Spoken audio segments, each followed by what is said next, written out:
Thank you, Alison, and thank you for everyone for coming, even though it's such clement weather. When we were asked to co-host this with Dennis and BTAA, we were told there was going to be 60 people, and at last count there was actually 160 that had registered. So we felt a bit nervous going to North Shore Private Hospital and explaining that they had to increase the food supply ×3, but they very generously did. Just a little about the Sydney Neuro-Oncology Group. North Shore Private Hospital was built in 2000 and opened then, and there was a very big emphasis in brain tumours and neurosurgeons joining the group. And with the North Shore Private Hospital support in 2001, we were able to set up the Sydney Neuro-Oncology Group.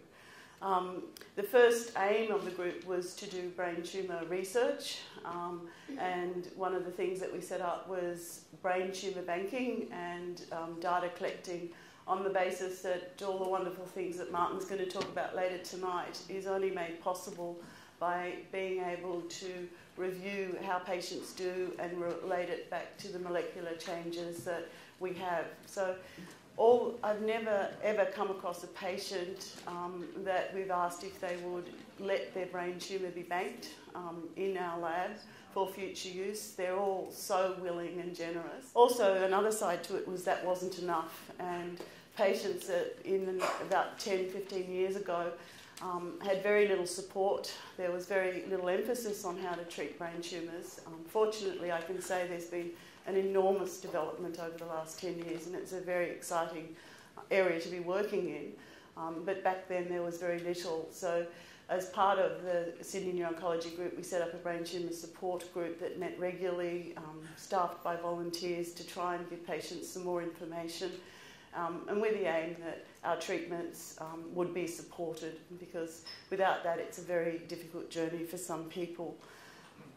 The other thing that's come about initially was a regular event, and it kind of faded, and it's come about again, is to set up regular health professional education days, either a radiologist or a pathologist or an oncologist, everyone that's involved in brain tumours that can come, every health professional from nursing staff, pharmacists, allied health, to radiation oncologists, surgeons and oncologists are welcome to that event, and it's been only reinstated recently and has become very successful. And tomorrow, one of Martin's big tasks, even though he looks absolutely exhausted, is to host a day for physicians, pathologists and people interested, health professionals interested in brain tumours.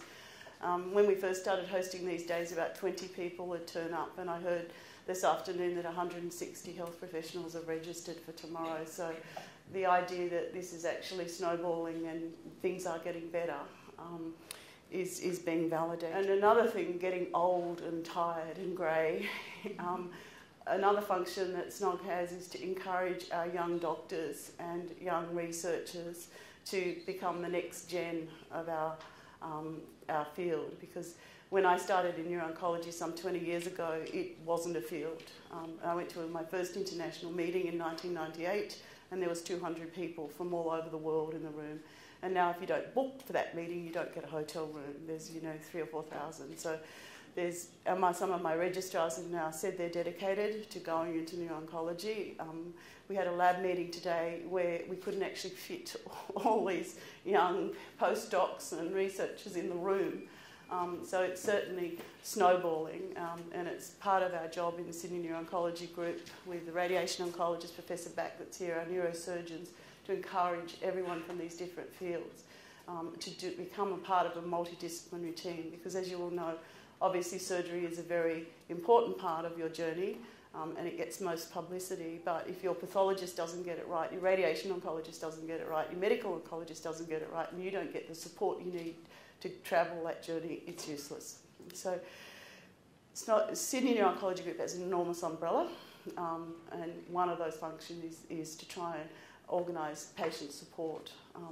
And Dennis, I'm sure, will talk to you soon about nurse coordinators, but that has made an enormous difference at this hospital for the Neuro-Oncology Group. But despite appealing to federal, state, cancer councils all over, they're still not funded positions, and we travel year by year, not knowing whether we will have a nurse coordinator in the next 12 months. So that's something that I think makes an enormous difference to patients' lives, just being able to phone someone who has a general idea what's going on and can steer you in the right direction when you're in trouble.